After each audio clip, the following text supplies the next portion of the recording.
Welcome. Ep.1, Ignorant Takes Podcast. Thank you for joining. I'm your host, Marquise.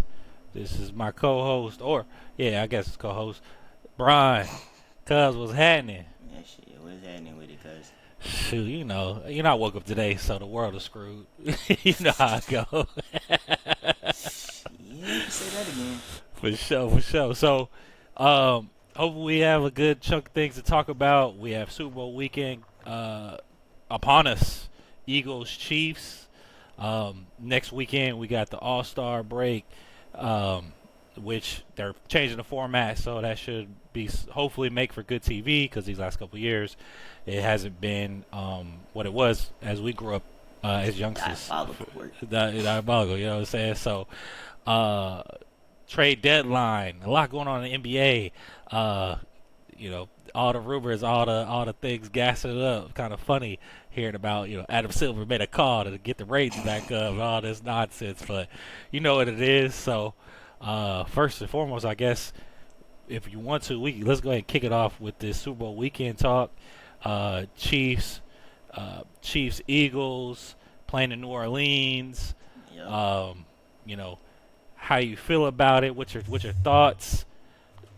You know what I'm saying? What's your takes on it? It's gonna be interesting. You gotta look at it though. Like, it's Mahomes. It's the rematch first of all from what 2 years ago. For sure, 2 years ago.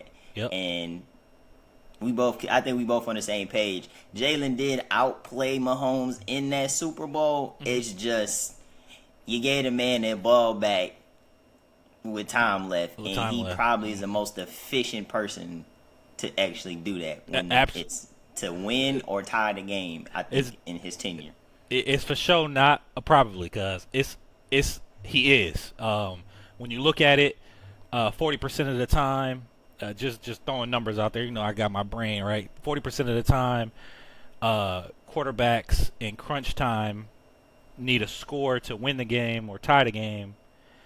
They complete that. They get what they need. And there's three guys that do it the best. Brady at like 40%. If I remember correctly, he did it 4 of 7 times. Mm-hmm. Drew Brees right there in front of him at 50%. He did it 3 of 6 times. And Patrick Mahomes, 7 for 7. 100%, cuz. 100%. That's a killer, man. So that boy Jordan in the clutch for sure. So he's definitely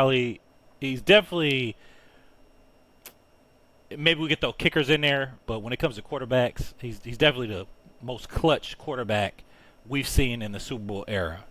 Right. Just because, again, I throw those numbers out. That's going back from all the Super Bowls. That's just not the most recent 20, 30 years. That's from the very first Super Bowl. Was that 50, 60 years ago now at this point in time? So, yeah, that boy's like that. So, it's crazy to see him in the well, it's not really crazy. He's in the GOAT talk already. He's 7 or 8 years into his career. Yeah, he's been to 8. Yeah, and he only knows the conference finals. He's never lost before that round. This is his 5th Super Bowl.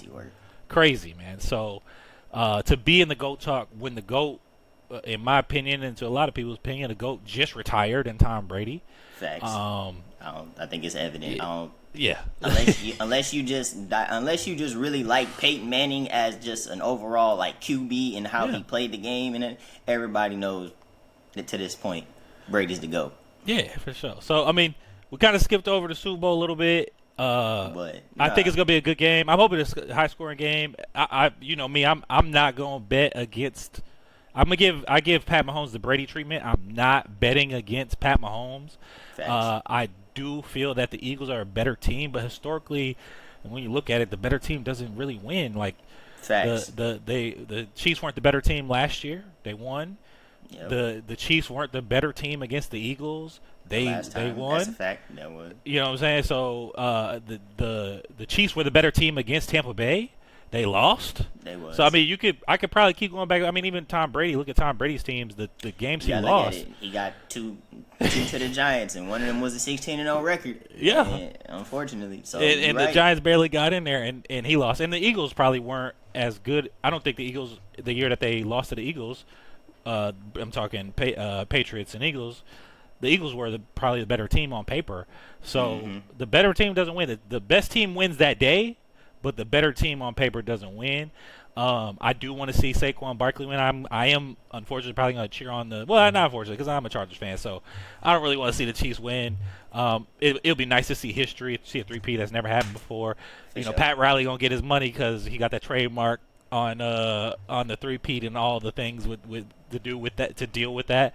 So to see history would be kind of cool. But as a Chargers fan, I don't want to see the Chiefs win.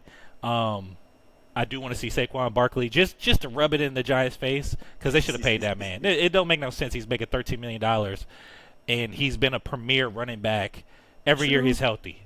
True. That's a fact. But you got to look at it, though. I think his time has came there, though, too, because they've been in a struggle bus with that, trying to figure out what their quarterback situation is since Eli. So it's kind of like you had him, and then you had OBJ early on before, all the the boat shit, and I think that's when they went downhill. But when he's healthy, one if you want to call him 1A, 1B with him and Derek, cool. Right, King Harry. I definitely want to see him get one, but it's hard to bet against Patrick, bro. Absolutely. Hey, you know who else I want to see win one is Jalen Hurts, man. It'd be dope. He's 5 years in the league, 4 years as a starter. When you look at his record. Second Super Bowl appearance. He outperformed a guy who's gonna probably go down if he continues down his path for sure. Gonna go down as greatest of all time quarterback wise. I don't think he gets enough respect as a QB. He's developed more to be more accurate passer, etc. But I'm like that's it wasn't his game in college to just be slinging the ball. He's definitely more than a serviceable quarterback.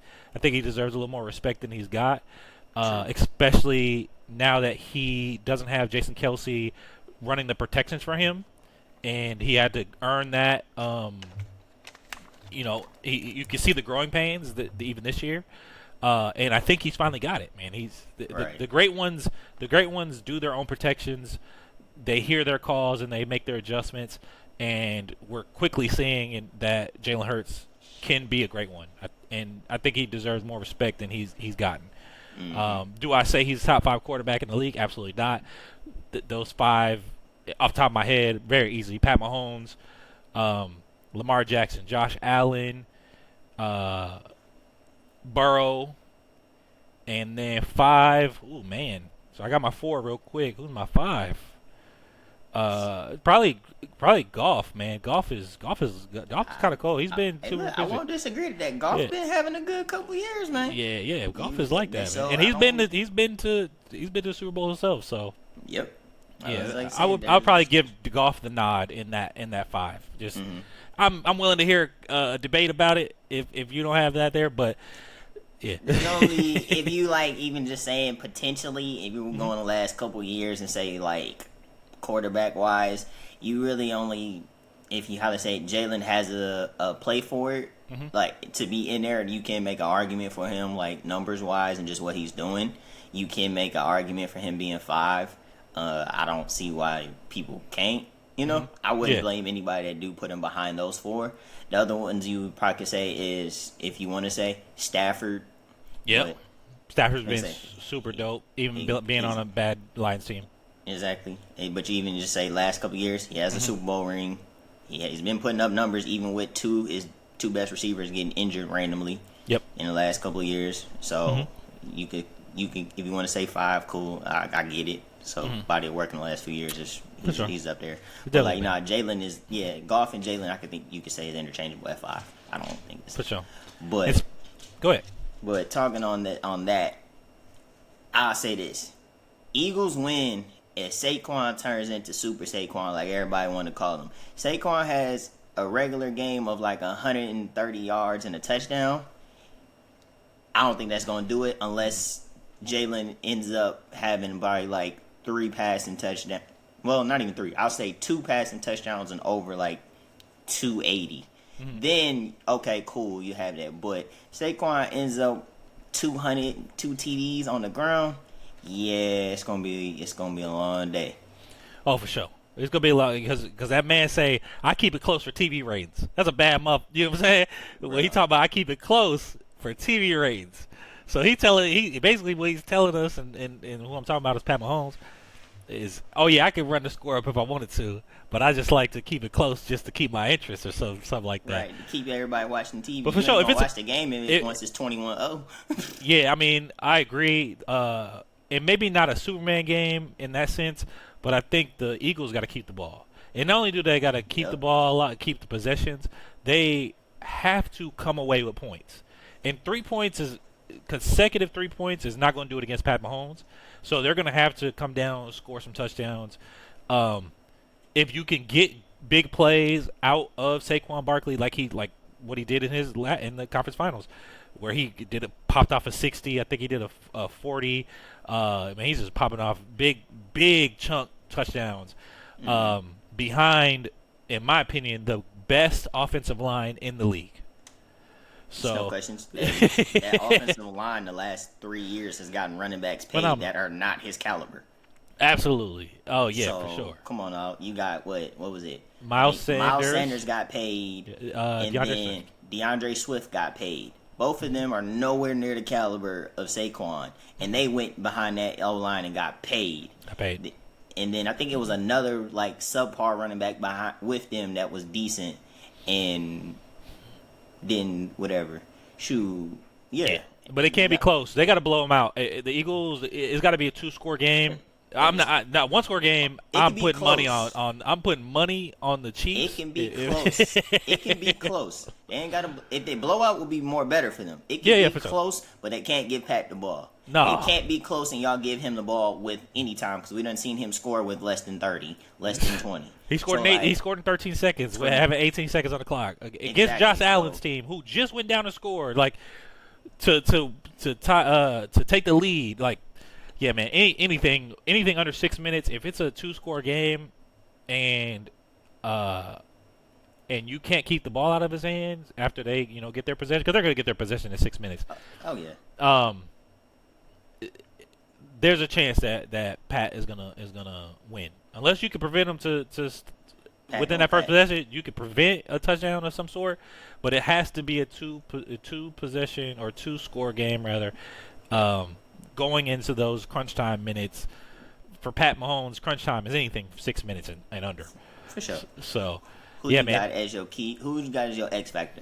For it doesn't matter who. Just who you got as X factor for the Super Bowl? Oh, X factor is definitely Jalen Hurts out of Eagles is the X factor.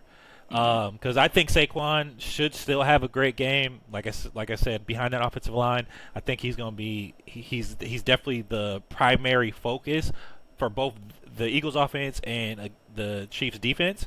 Jalen Hurts is going to be the X factor. You cannot turn the ball over. Can't have rinky-dink turnovers against the Chiefs in the playoffs at all. Regular season maybe, but the playoffs you can't have interceptions. You can't fumble the ball. And he's been pretty good about holding the ball these playoffs, which is great. Right. But we all know what happens. Even though he's been here, this is in 2 years. He's been this is the second one. We all know what happens in championship time. Pressure makes diamonds or bust pipes. You know how it goes. So and I think Jalen is a dog. I don't think he's gonna break to no pressure. But you know how it goes. A close game, anything is possible. So I think that's my X factor. What about you? Who's your X factor? Facts. I'm going with the Eagles. I would Jalen definitely is the X factor, but I'll flip it to the defensive side.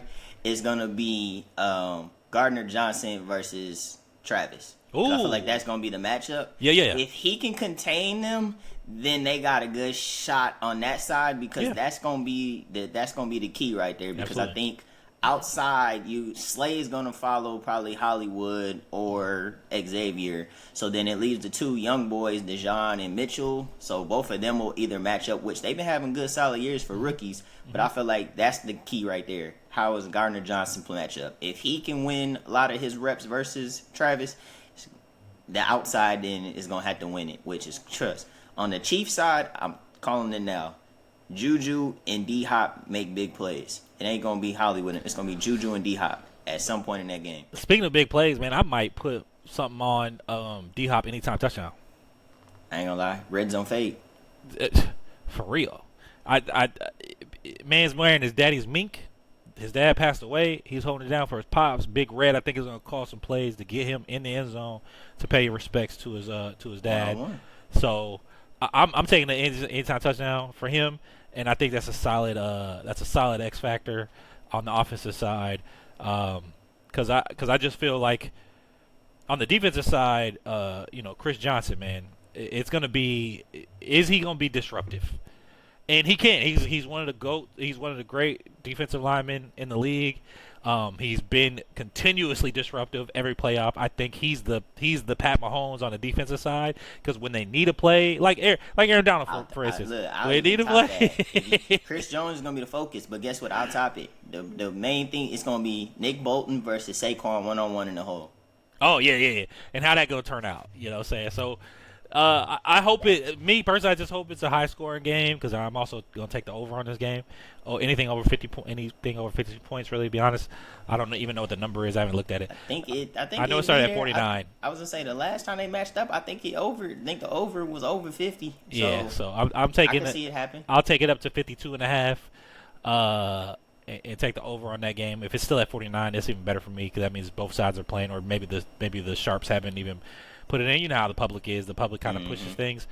And on two notes, within the same kind of sector, I would like to talk about Pat versus Brady, and then go into the next piece of that conversation is the greatest tight ends. Who's the greatest tight end of all time? Ooh. So let's start with the easy one, in my opinion, the Brady versus Pat. How do you feel? Because you agree with me that you believe that Brady is the current great GOAT of QB. Yes. So in your opinion, what would need to be done for Pat Mahomes to surpass the GOAT? Ooh, the way everything's shaped up right now, he's 3-1 in the Super Bowl. This is determining he might go 4-1 or 3-2. Yep. Brady's 7-3. Yep. 7-3. So okay, that works in that case. But it's one thing Brady ain't do. That's 3 in a row. For sure. He get 3 in a row. We gotta have that discussion, because that's GOAT battle wise. He's done something Brady ain't done, which is 3 in a row. Yeah. With the chance of going 4. 4 in a row. And I don't see this. This is not going to be the last time we see the Chiefs make it back to the Super Bowl. Just the way they're structured and how they built that, and that offense is actually young. Travis is probably the oldest one, like I said, that may be out of there. Maybe D-Hop. Between him and D-Hop too, him but and D-Hop. they not really worried about D-Hop. Yeah. D-Hop signs is really a veteran presence, because next year Rashee Rice come back, and the tear he was on the first 4 games before he got hurt, he was averaging almost 10 catches in 125 yards and a touchdown. Yep. So, that young core is going to be crazy. It's all on Travis, which they can fill in. They're not going to be able to get the production, but they can have some young tight ends that can fill in and do the better blocking in the run game, and then make the catches here and there if that receiving core does what they're supposed to be doing. But, yeah, if he can get 3 in a row, and we talk about potentially he gets back for 4, what's the more there to say? The only thing you can say is Brady got 7, and he's a chance where he can tie Brady before he's done. Oh yeah, he's definitely have the opportunity to tie Brady. I agree with the fact that 3, we have to have the conversation now. I'm gonna throw another element into this. Currently, like I mentioned earlier, Pat Mahomes doesn't know anything less than a conference finals. He doesn't know anything less than an AFC championship game. So Brady doesn't. He's lost in the second round before. I don't think he's lost in the first round, but I know he's lost in the second round. So even Brady haven't done that. Now we're still very early in Pat Mahomes' career. Like I said, it's either 7 or 8 years. I can't remember off the top of my head. But I know it's one of those years he wasn't a starter. He played 1 game, and then he's been a starter ever since. So as a starter, Pat Mahomes doesn't know anything lower than AFC Conference Finals. Yep. And that adds to that, man. When you can continuously, he's 29. He's 29, and you continue. And Brady paid to what, 41? About 41, 42. Yeah. So because I know he won one at 42, so I think he played another year after that. So 41, 42, and then he's doing it in an era where the AFC really got the QBs on lock. He got to go through Lamar Jackson. He got to go through Burrow. He got to go through Herbert in L.A. by Chargers. He got to go through Josh Allen. So there's a lot of there's some dogs over there, and then he's got to deal with the Steelers. I mean, the Steelers, they've been a lot one and done, but it's the Pittsburgh Steelers. It's the Pittsburgh Steelers for sure. Their defense is always there. It's never been their offensive things. Their defense is always there. It's can their offense just score enough to do what they're supposed to. That defense is never going down. And Tom Brady did have the one that we always talk about is Peyton Manning in the Colts, even in when he was at the Broncos. Other than that, they didn't really have. There's not another quarterback on the AFC side that you can say Tom Brady had to deal with. Now, on the NFC side, you had to deal with the Aaron Rodgers of the world, the Drew Breeses of the world. So there was, I think there was during Rodgers, Brady's era, there was, and then you had whoever came out the NFCs. Cowboys in the division. That was just So I think you had the quarterbacks leaned a little bit more in the NFC during Brady's time. Until he got older. Then that's when he got the young boys. He got the young Pat Mahomes, the young Lamar Jacksons, the young Josh Allens. I mean, hell, C.J. Stroud is over there. Let's talk about your Ohio State alumni, C.J. Stroud over in Houston. He got to deal with that. And he's in the conversation, top 10 quarterback in the league already 2 years in the league, even though he had a down year.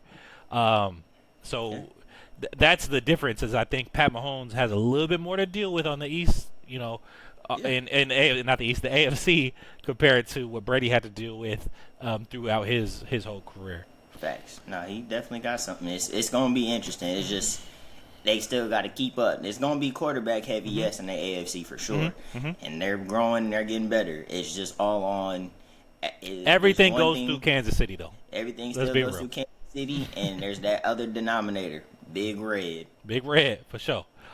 All right, so now that we got that out the way, I think we like I said, we agree in the sense like this three-peat makes the conversation real. Yeah. There's a potential for the conversation because he's still young enough that he has opportunity to be similar and possibly exceed Brady. Because what's to say he loses this one, he's 3-2. What if he runs off another 4? Right. Then he's 7-2. You know what I'm saying? Then he tied him up. So there's opportunity. In the 7 years, he'll be 36. So he's still got potentially 4 more years to play after that, man. So there's opportunity to not just even up with Tom Brady, but to usurp him. And all right, let's talk about these tight ends. Who do you feel is your greatest tight end of all time, man? I ain't gonna lie to you. That's tough because it just depends on how I feel. Because I ain't gonna. Travis is up there. He's top 5, no debating. No debate.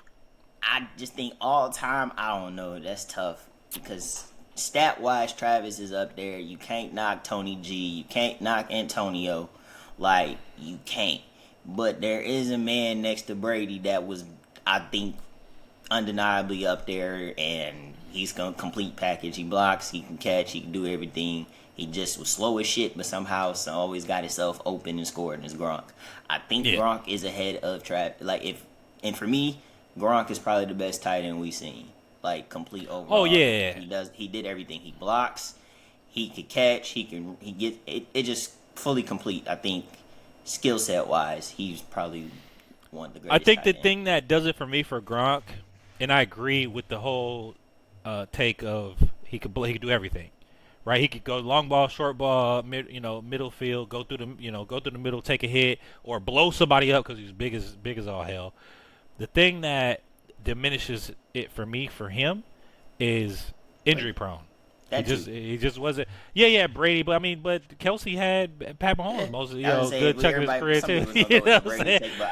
Injury prone. Yeah, injury prone. 3 years. them last 3 to 4. I mean, you can go, and obviously as a Chargers fan, I love hearing Gates' name. I think Gates currently still has the all-time touchdown career record for tight ends, and he did that playing all of his career with LT, LaDainian Tomlinson. So, we were old enough to be seeing Tony Gonzalez. We were able to see Shannon Sharp. We were able to see, Antonio Gates, Jason Witten, Greg Olsen. We got a lot of Jimmy Graham, Whitlocker Jr. Not Whitlocker. Talking about Winslow Jr. Winslow Jr. We got a lot of great tight ends through our lifetime. We're still. If I had to throw 5, Gronk's one. Sure. I'm a little bit biased. I'm actually gonna lean to Gates at 2. Okay, I accept that. Gates at 2. Mm-hmm. Tony at 3. Travis at 4. And then after that, it's wide open because Greg Olsen had consecutive. Is Travis Kelce with numbers? He had consecutive years of over 1,000 yards and catches, and like almost 60 plus catches. And he did it on a Bears team for majority of his years with no quarterback. Right. Brandon and Fair. and then when he got with Cam for the rest of that career, same thing. Mm-hmm. But I'm a little biased towards that. But then again, also I don't mind putting him at like 6 and putting Shannon there putting Shannon there. Yeah. So my 5. I mean, my to me, I think if they win this, if the Chiefs win this year, it will put Travis Kelce over Gronk for me. Mm-hmm. But I think that's my 1A and 1B. So I got it. Gronk, right now, currently, Gronk, Travis, even though I mentioned the injury proneness, Tony Gonzalez, Antonio Gates, Shannon Sharp. Okay. That's just who I have. I mean, I think Shannon Sharp is he can be intertwined. I agree with that sentiment. He could be intertwined with Greg Olsen for 5, 6 between the two of them. But Travis's track record as far as health, and he's a sure hand. Like, that man don't drop a lot of passes. You want to talk other than there's only one player in my mind who was throw the damn ball up and I'm gonna go get it. That's Antonio Gates. Like I said, I mentioned he's the current all-time touchdown. If memory serves, he's the all-time touchdown tight end. And he got a basketball background and all that. The vertical was ridiculous. So obviously, and I think he was 6'6", so tall guy. 6'6", 6'5". Yeah, something like that. So big range, wide, it's still all-time. It's Gates. It's Antonio at 116, Tony with 111. You got Gronk with 93, Jimmy Graham 89, Kelsey's right there with 80. Witten is at 74. Witten 74. Vernon Davis has 63. Ooh, Vernon Davis, that's a name too. Shannon Sharp has 61. Greg Olsen has 60. If you look at it. I didn't bring up Vernon because, like I said, I feel like Vernon is honorable mention because I think Vernon was literally Shannon Sharp-esque as in like the prototype. Because I feel like Shannon was also ahead of his time. He was a very athletic tight end. Way ahead of his time. Him and his brother. His brother was ahead of his time too. And congratulations to them. But his brother's got that. But his brother was an actual receiver. Shannon was inside at tight end. I feel like Shannon was a wide receiver playing tight end. That's what he was. He was ahead of his time. And I think that's how Vernon Davis was. Vernon Davis can line up at wide receiver. Just like the physicality. That's what made him a tight end. But the man literally was he's only 6'2". Mm-hmm. Yeah, he was a smaller statured guy. Yeah, still a tree trunk though. 6'2", about 240, 250. But the man ran like a 4'4". Yeah. Vernon was a beast. That's a unit. That's a wide receiver. Yeah. Burnham was a beast. I don't think he gets enough credit. Mention. Maybe because he played a little. Maybe because he didn't play that many years, but he did enough. And shit, 63 touchdowns, 198 games played in that time. Come on, so that's 198. They're playing 16 games this season, so was that 13 years? Yeah, something like that. Yeah. 13 years, 14 years, something like that. So maybe he played longer than I thought. Yeah, man, that's a solid list. Yeah. So I think we're both on the same page when it comes to the Super Bowl. We're both not going to really take a side. We're not going to take a side. I like the total. I hope it's a good game. Who I want to see win is the Eagles. Who I think is probably going to win because I'm not betting against them is the Chiefs. But that's just how I feel. But I hope it's a good game. Overall, we got some excitement last year. I mean, I made a pretty nickel last year. I needed that game to go to overtime because I needed a couple more carries out of my Boricua. You know what I'm saying? Isaiah Pacheco out there repping for Puerto Rico and us Puerto Ricans, you know what I'm saying? So I needed a couple more carries from him. So once I went to overtime, I was like, oh, this is it. So happy to hear that. Maybe I'll get lucky again this year, but, I might throw my money away. type shit. Who knows, man? In the words of ourselves, fuck it. Fuck it, you know what I'm saying? So moving on, let's go ahead and move into the NBA. Unless you have something else with the NFL. No, we can get at it from there. For sure, man. Let's talk about this crazy ass trade deadline. Ignorant. Ooh, it was a show. It was a show outside the show. Let's just list them. The big ones, obviously Luka for AD. You're moving a player at 25 years old, franchise player, potential face of the NBA. Crazy work. Right before a Supermax was gonna be, some reports are saying he was gonna be making $325 million or something crazy like that. Next behind that, I would say the Warriors getting Jimmy Butler, the whole Jimmy Butler saga. Behind that, or in that conversation, the Bulls deal LaVine and in a multi-team trade with De'Aaron Fox going to San Antonio. And then the Bucks made some moves, shipped Chris Middleton, subtle moves, and we could talk about them piece by piece.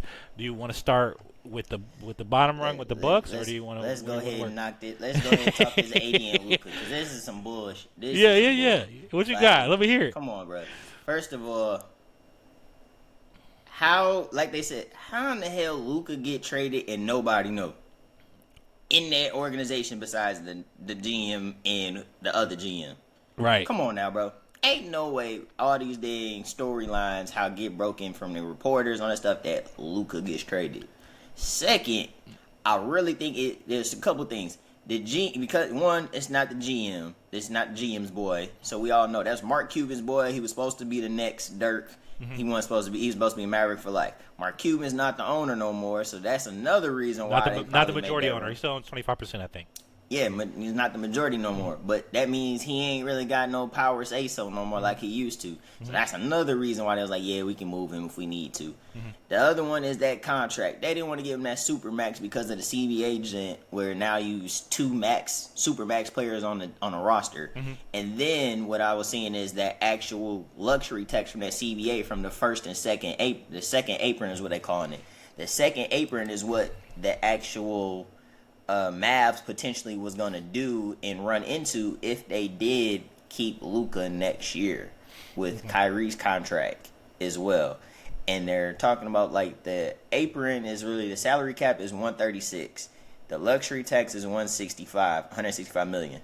The first apron is 172 million, and then the second apron is 182.5. That's shut the fuck up money right there.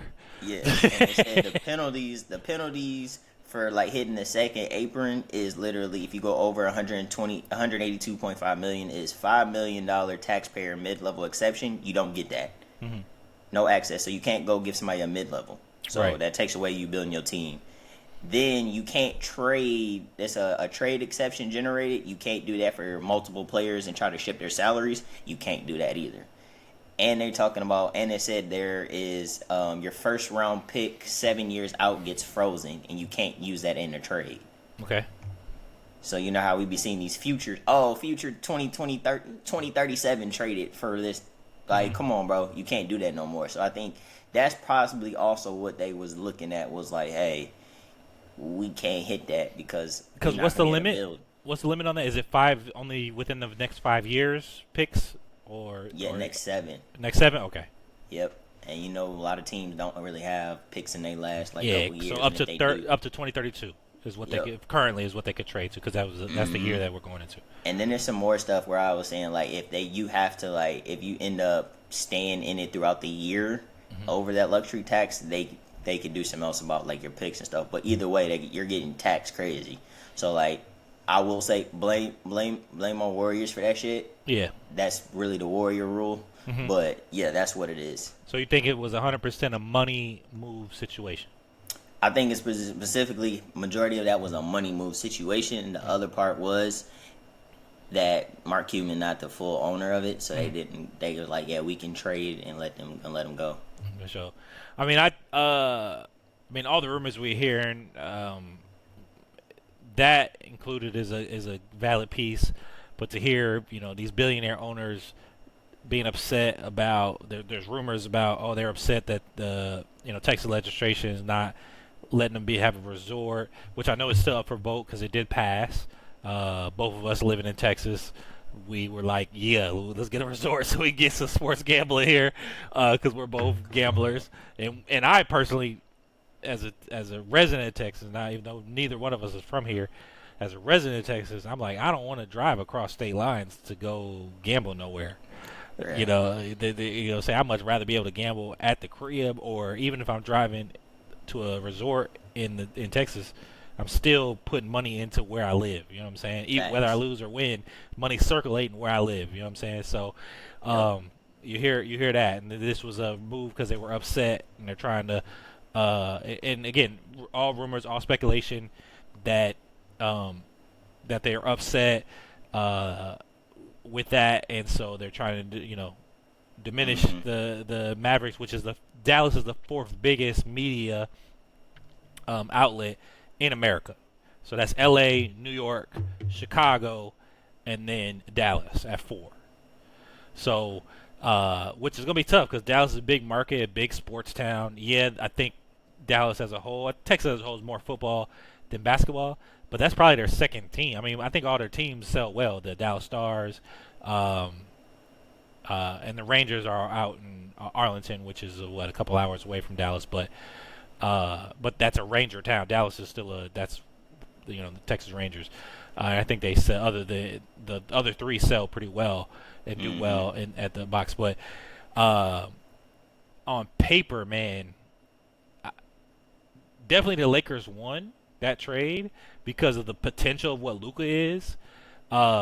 Another rumor that you're hearing is Luka is 270 pounds out of shape. He doesn't take care of his body. Like, for a man that don't take care of his body, to average 30-something points in the playoffs is crazy work. But you're hearing, that's another rumor. Like, no one has come out and said, no one is ever going to come out and say this is the reason we traded Luka. There's only going to be speculation.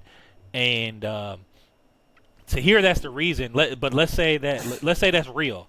Let's say that the Mavericks know something that the public doesn't know about Luka, and he is injury prone. A lot of these talking heads talk about AD. Oh, he's injury prone. And when you go through it, Luka's in the middle of his 7th year, and if you compare AD, who was considered injury prone by year 5, year 6, if you look at it, if you compare them in their first 6 years, AD only missed 82 games. Luka missed 92 games in their first 6 years. And then in year 7, which AD completed his year 7 already, obviously, he missed 108 games. Luka is at 120 plus games already and counting because he's still hurt. He's still got a calf injury. He won't play. He probably won't be playing for the Lakers and suit up until after the All-Star game, sometime after. So he's gonna miss. He's gonna miss more games. But AD has been healthy these last couple of years. Do you believe that the LeBron effect is like the LeBron training, nutrition to keep his body? Because I think it's real, and I think AD took a few years for him to figure it out and implement it, and I think we're seeing the results of that. So on paper, like I said, the Lakers won, and the immediate though, looking at what the Mavericks are going to be going forward, I think they're still in the conversation for a potential contender. With the roster they have, you're moving AD to 4, which I think he's even said it. I think he's a better 4 than a 5. He wants to be a 4. He's got 2 solid centers, a starter and a bench guy, so he's never going to have to play the 5. They got Clay there. He'll probably play it occasionally. Occasionally, but that's, a few minutes here and there, not compared to what he's doing at the Lakers, where they want him to play a lot of, the majority at the 5. Hell. Yeah. So I will off of that. Look at when they won that bubble championship. He was a 4. He was playing alongside Dwight Howard. I think they brought in JaVale too. I think JaVale they did. Might have been on that team. And they were rotating off of Joker, and then they went. And, they were rotating them off. So off of Bam. And you let probably one of the more. AD can guard 1 through 5, so he can switch off and stay in front of most ones. You put him in pick and roll. You're giving the defense a better opportunity. You're giving the defense an advantage. Yeah, I think.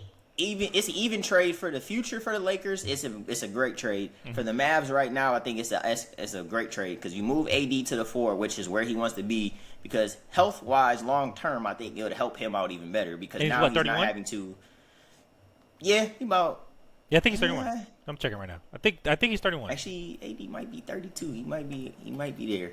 But either way, health wise, you're taking AD from having to guard Joel, Joker, and them all game long, and then expect him to go get 30 and 15 all game. Cool. Now you can let him go there, and now his scoring should be even more efficient because now he's not guarding the center down there all game. Yep. He's probably, you might have to get him switched on to a smaller, undersized 4s. And you don't even need to switch them because both those centers guard. Exactly. Gafford guards and Lively guards.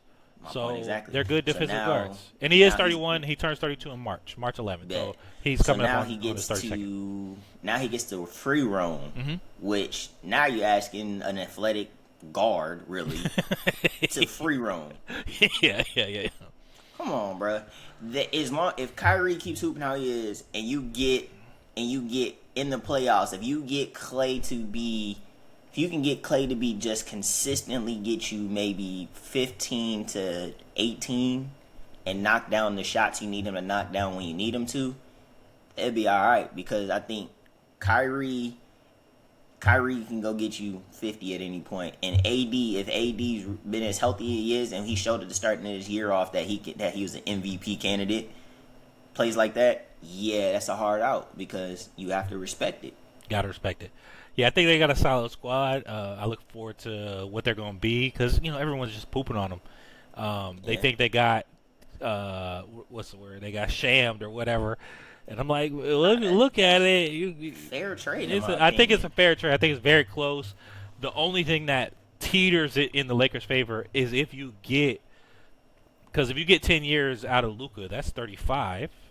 And if he's on the LeBron, the LeBron thing, training regimen and nutrition and taking care of his body is real, you couldn't get it. You can get him to play till he's 40. So you can get another 15 years out of him, whereas with AD, at best, you're going to, at worst, you're probably going to get till he's 30, 35, so another 4 years or so. Going into 36, being 36 because he turns 36, and like I said, and his birthday's in March. So in the middle, after the All-Star break, he'll turn 36. 36, but you could potentially get him to close to 40. I think guys nowadays are playing longer just because of medicine and science and training. Health is different. Health is super different. All it is way better. You're getting a lot more superstars. Yeah. We want to talk about Luka being out of shape. Some of the greatest players were smoking cigarettes, drinking 6 packs. MJ for sure. after every game. After every game. Go and give you 30.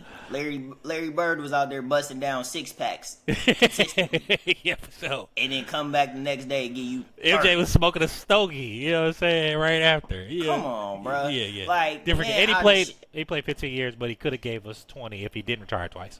Exactly.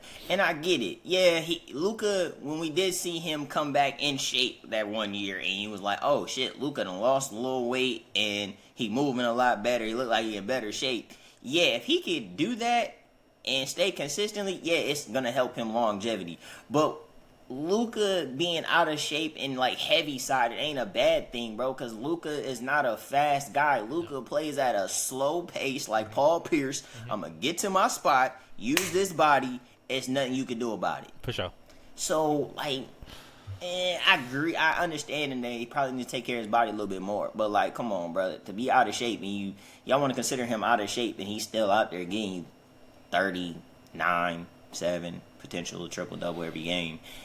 It's a fair take. I would have been better off y'all just talking about Luka just got to try better on defense. Then you got my argument because the nigga don't play no defense. Don't play no defense. He's a hole. He's not even just a hole. He's a black hole out there on offense or on defense. Excuse me. So he's the definition of Olay defense. We thought James Harden was bad. What? We thought Harden was Luka bad. Literally said, "Hold my beer." Bro, come on, bro. For sure. All right, let's move on to the LaVine and the Fox. Spurs, boy. I ain't gonna lie to you. The Spurs got them one. De'Aaron showed game one after that trade what they got. 20. I think it was 24, 13, and 5. Yeah. Come on, bro. Him and Wemby, that's going to be crazy. The young boy Castle is nice. So they made the move for the future, but they are still in position to make the playoffs. And I think with you added CP's experience and just veteran leadership to that, that's a tough outing. That's a tough outing if they can get right. But like future wise, they're probably like, I really think they should go get a big and then let Wemby freelance to the 4. He want to shoot threes anyways. He want to be out on the perimeter. Mm-hmm. Go get you a big that can probably just rebound, block shots, and catch lobs. Yeah, but a 7.54 is crazy though. Yeah, it's true. But, like, in the long run, it's not like you really keeping that 5 out there for, like, 35 minutes a game. I really think you go get a big and move Wemby to the 4 longevity-wise, but you really only playing that big, like, 20, 25 minutes a game. And most of that is, like, preferably when you start in those Joker games, those type of games. And then you know that he ain't going to be out there too much. But if you really think of it, you letting Wemby out there at the 5 is going to be amazing because he's a mismatch no matter what. But, like, give him that flexibility to move to the 4. He likes to be out on the perimeter. Yeah. When he decides to understand his body in the game and the strength a little bit more and just to understand, like, he's really unstoppable if he can go post up because he can shoot over you, that's a 7'5", bro. He's shooting right over you. Mm-hmm. It doesn't matter who it is. He's shooting over you from the post. He's got a really long wingspan too for 7. Exactly. Yeah. So my thing is, you understand. You go down in that post, a couple good little post phase straight up jumpers. All you gotta do is catch somebody with a nice up and under. The moment he jumped, nigga, you about to stretch Armstrong and punch that mud. Right. Like, right. Bro. I think the only part, only guy who's going to contend with him going forward is the young boy Chet. Out in OKC, man. Chet gotta stay healthy. Chet gotta stay healthy though, and it's good to see him returning. So I think he returned tonight, if I'm not mistaken, or right after something I read a report. I think he was listed able to return tonight. Yeah, I don't think they made.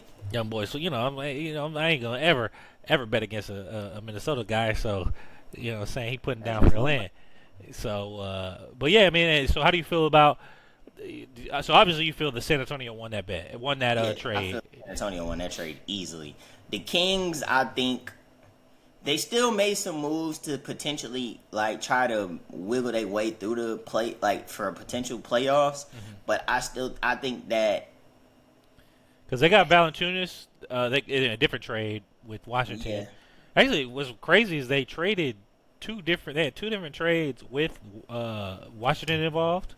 Yep. But they got Valanciunas, Giannis Valanciunas, and then And then obviously Zach LaVine back teamed up again with DeRozan. We've seen this in Chicago, but in this time they got Sabonis out there. And Sabonis is like that. So, and I think the issue is for them is gonna be Malik Monk is now starting at point guard, which he's a decent playmaker, but he's not a true point guard. Right. Not even a true point guard. He's not a true playmaker. Malik is a bucket getter. Mm-hmm. He can make the plays, but he's not a playmaker. And then you have DeRozan, LaVine out there too. Like, so my thing is, are they going to end up looking like the Nuggets and using Sabonis more as their facilitator? Yeah, because which I think they can do. They did, but 9 times out of 10, Fox had the ball, and they was working with them too. I think this go round is going to be a lot more Sabonis having that facilitator role, which is cool. I think the Valanciunas helps them out anyways because like it does move Sabonis back to the 4, which helps him out longevity. You give him a big that can post up, bang, take some of the pressure off you from having a guard every 5 that comes in. Yeah. So I think it's a solid for them maybe going through. I just don't know what they're going to do. Yeah, I don't think it's a needle pusher for them. I just thought of it. What the hell are they going to do with? That's messed up because Valanciunas must be coming off the bench. I don't know because I don't see them moving Keegan Murray, the young boy. He's been still playing very good. I don't see them moving him from the 4 to the bench. He's been hooping. So that messes up that lineup. I don't think Valanciunas does start. I think he is still coming off the bench then still. Currently, their depth chart is Monk, LaVine, DeRozan, Murray, Sabonis. Yep. Yeah, so Valanciunas is coming off the big. It is coming off the bench. Second unit is listed as Devin Carter, Ellis, LaRavia, Jake LaRavia, and then Ty Lilas, Trey Lawless, and then Valanciunas is who you're. Yeah, they need bench help.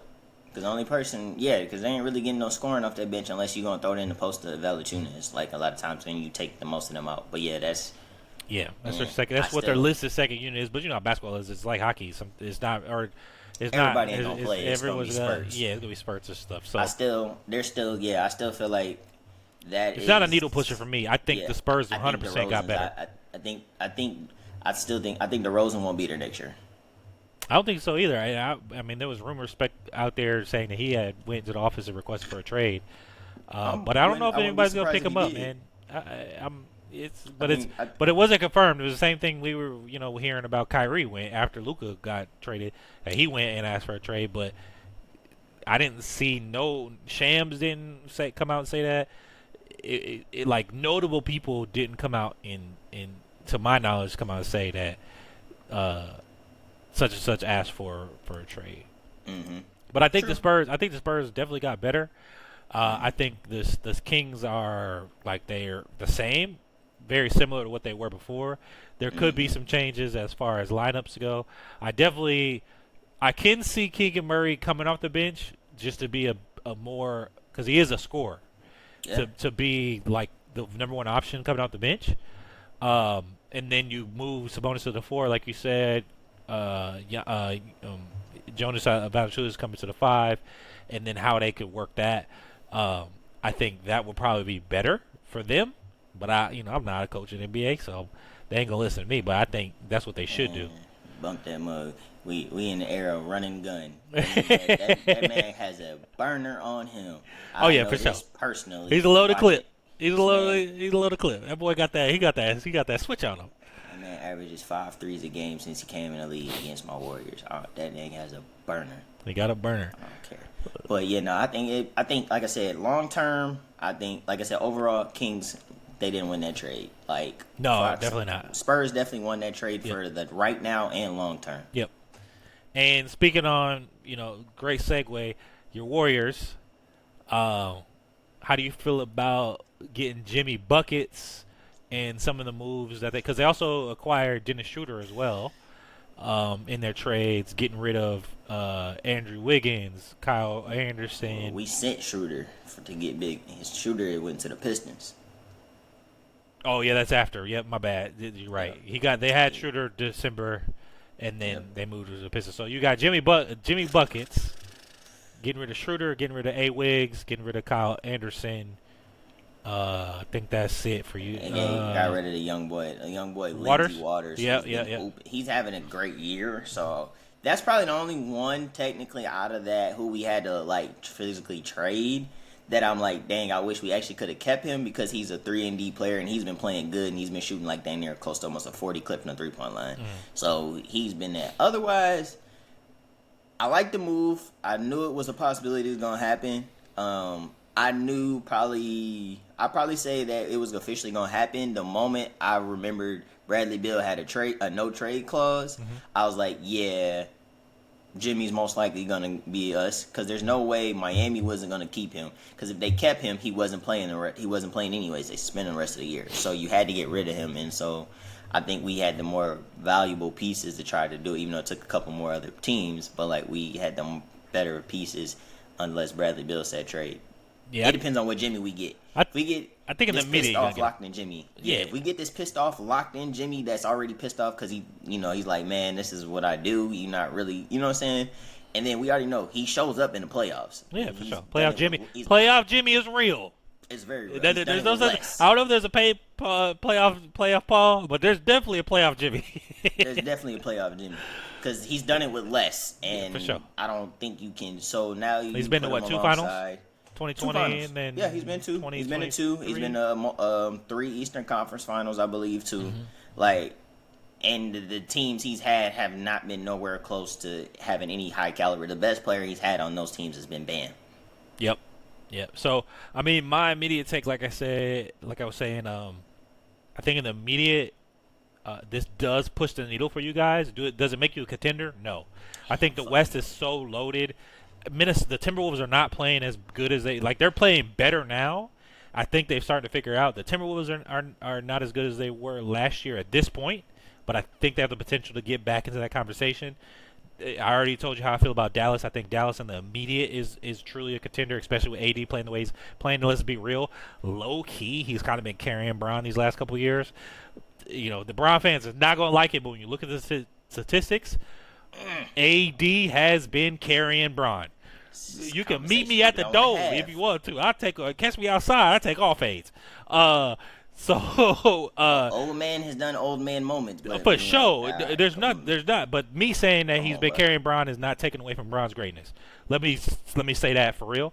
But low key, AD in these last few years has carried Bron when healthy. So I think for the now, you're definitely gonna get something good. Jimmy Butler's history is like every 3 years or so. I think this is why the 76ers didn't sign him, because they looked at what he was in Chicago and how he burned that bridge.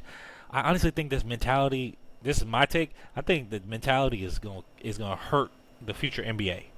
I believe that the players should have power. Yes. Compared to billionaire owners. But let's be real, I am kind of a little old school in this mentality. Is you signed a contract. Still business for sure, but you signed a contract. If you signed a contract for 5 years, and that fifth year was a player option, you should be playing. Don't be trying to sit out year 4, talking about I need a renewal. You signed a damn contract, bro. You're getting millions of dollars. You're making more money than 99% of the country. You're making more money than 99% of the world's population, bro. Play like there's players that have that fought tooth and nail. There's no other sport in America, as other major sports, that have higher and more guaranteed contracts in any of the major sports. Not in the NFL, not in the NHL, not in MLB, not in MLS. None of them. And that was earned though. You got these new generation guys got this on the back of the MJs of the world, the KGs, the Kobes, the Shaqs.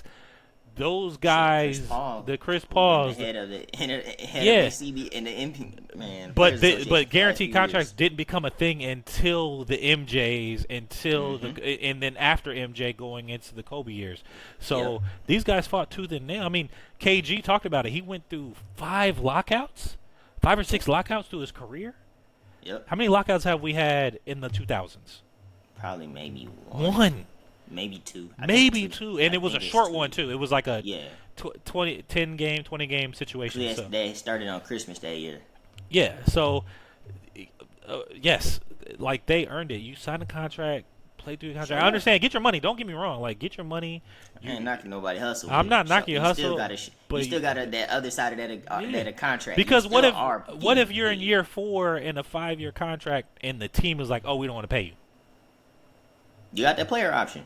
Get out of you had. But you only got the option in year 5. Yeah, you got the option in year 5. So in year 4, they're like, oh, we don't want to play. We don't want to pay you, and we're gonna sit you. You're gonna feel upset about it, and I'm gonna feel upset about it for them because that's wrong. They both signed a contract. You should not be sitting. In my opinion, you should not be sitting out in the middle of your contract. If you had a player option in year 5, and you're like, hey, I'm gonna accept my player option, and that means I'm a free agent. So that you basically whatever money you were owed is out. They don't owe you nothing. You don't owe them nothing. It's a wash. I'm okay with that.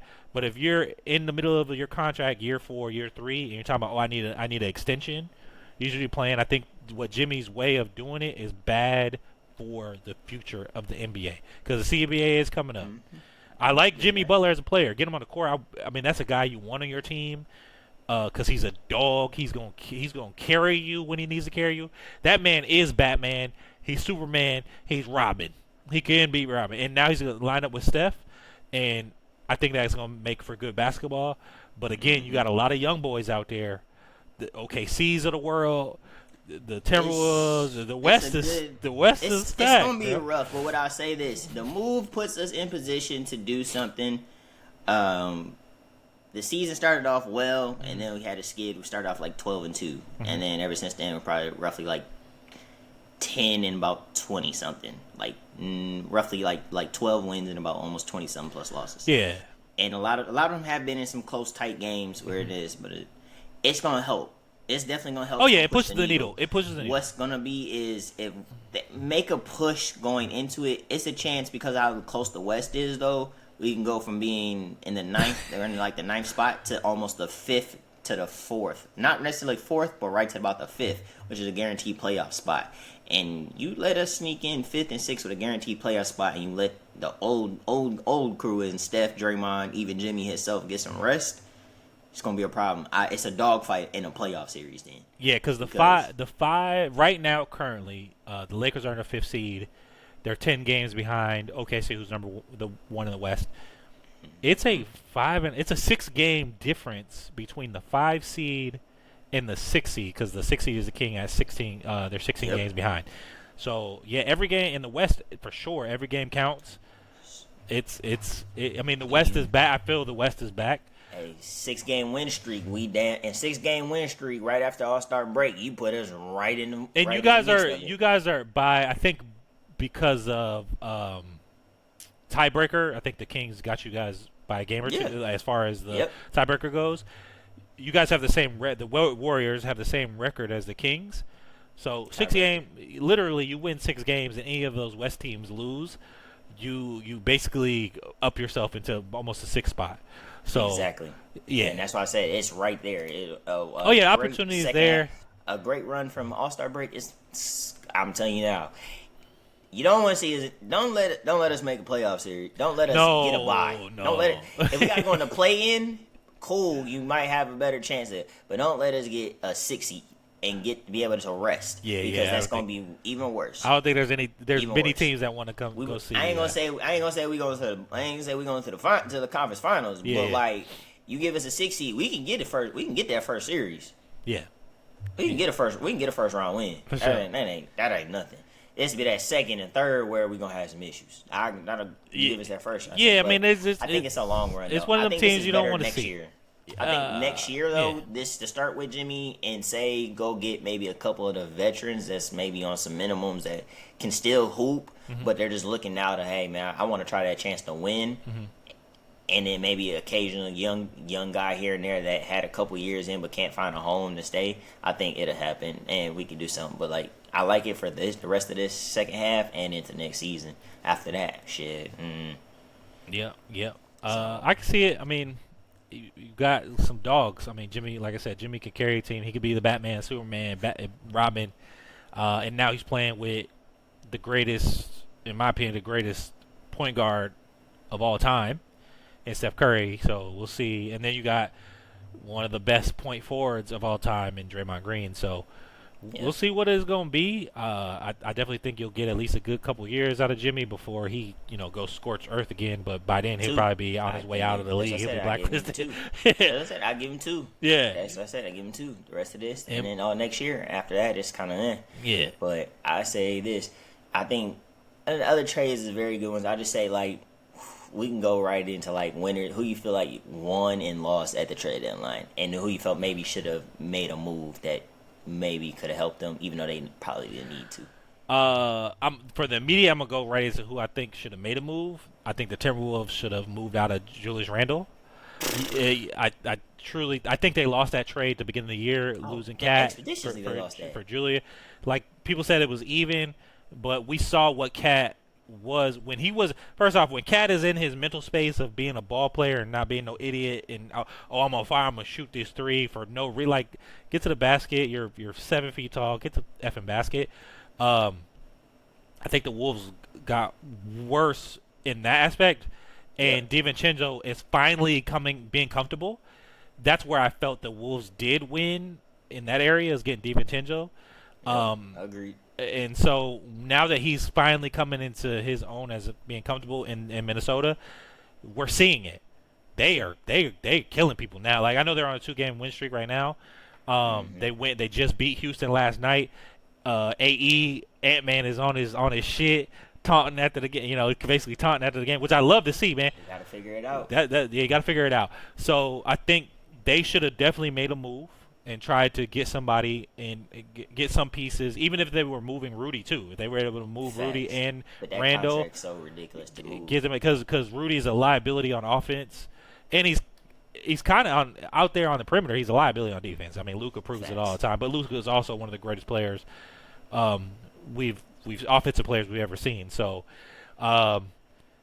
the winners, I think the winners are definitely the Bucks. I think the Bucks made solid moves. They got a young boy in Kevin Porter Jr. who was suspended last year, who's kind of getting comfortable again.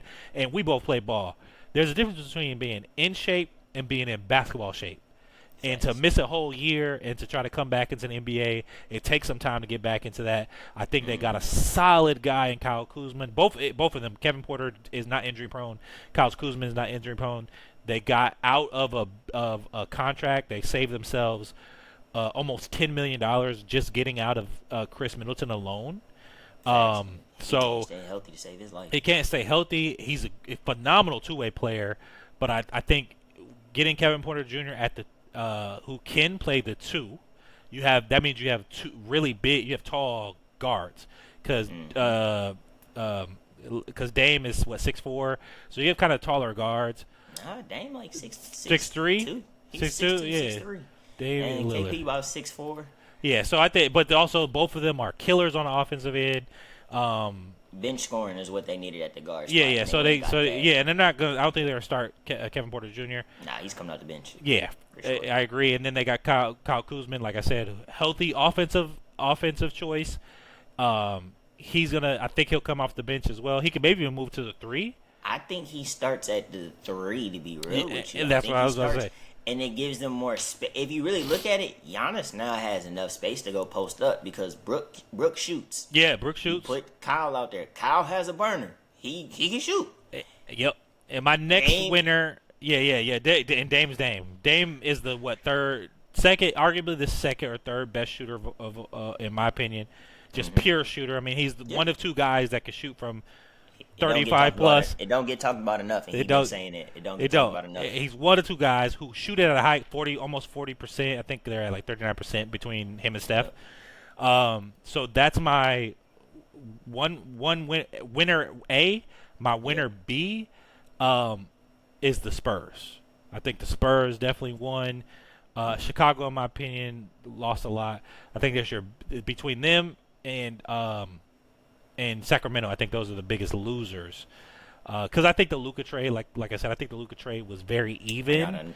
I got one that's gonna surprise you. Yeah, so that's my take. I got my losers was Chicago lost, Sacramento lost, San Antonio was a winner, and the Bucks were definitely a winner in my. The Bucks were a winner in my opinion. Who you got? I agree with you on the Bucks. They made major moves. I got one that's a sleeper that you might not think so until you see it, but the Cavs. The Cavs are a winner. They went and got DeAndre Hunter from the Hawks. Boy can hoop, and he's about 6'6", 6'7" wing. He guards, and he's shooting like roughly 40% clip from the 3-point line. That's what they need. I didn't even think about Hunter. Scoring. That's good. Yeah. That was a low key move too. That was a under the radar move, and they got it was for Niang and LeVert, who they didn't need. They weren't getting much out of either of them. I think LeVert is a solid player when he gets his burn. He's just not. It's just not what they need. Hunter's gonna give them what they need. A nice size wing that can score. Mm-hmm. I feel like they won with that. That's a solid call out right there. They did that to compete with Boston because they needed that scoring, but also the height and length to guard against Boston's wings, which we all see. That's my other winner. So I would go Bucks and Cavs with winners on those. Mm-hmm. A sleeper pick probably for like the future on the winners was the Raptors going to get Brandon Ingram. Mm-hmm.